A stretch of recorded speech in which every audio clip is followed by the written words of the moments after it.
S'il y a un constructeur automobile qui est agressif dans le monde des véhicules électriques, c'est bien Hyundai.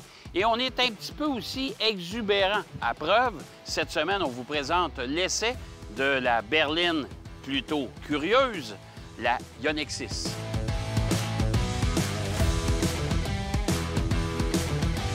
Il faut quand même souligner que la Ioniq 6 bénéficie d'exactement le groupe motopropulseur de la Ioniq 5. Sauf qu'on a tellement travaillé l'aérodynamisme de la voiture qu'on est capable d'augmenter l'autonomie d'à peu près 100 km.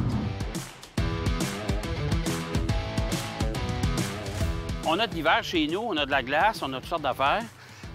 Les poignées comme ça qui sont rétractables, un petit peu de difficulté, mais ils ne feront pas une voiture juste pour chez nous, on s'entend là-dessus. Mais regardez l'espace qu'il y a à l'intérieur de la voiture.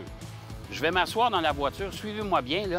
Regardez le dégagement qu'il y a à l'arrière. Le siège avant est positionné pour moi, donc imaginez l'espace qu'on a de dégagement.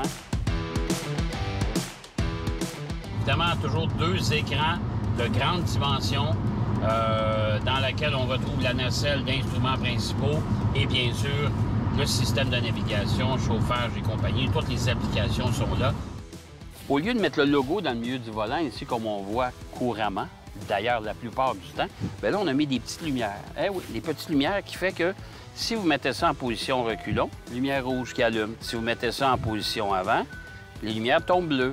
Petit gadget fancy pour faire à part des autres. Je pense qu'on a des produits intéressants. Maintenant, reste à savoir si le véhicule est à votre goût ou pas. Alors évidemment, c'est une question de goût. Moi, pour ma part, la Ioniq 6, je trouve ça un peu bizarre. Surtout dans sa partie arrière, on a peut-être voulu reproduire un peu ce que Porsche fait déjà. Ça, je ne sais pas. Mais pour ma part, je trouve ça un peu bizarre comme présentation. Mais il y a des gens qui aiment ça parce qu'à preuve, c'est qu'il y a une liste d'attente quand même pour s'en procurer une. Alors ça veut dire que la voiture est encore très populaire.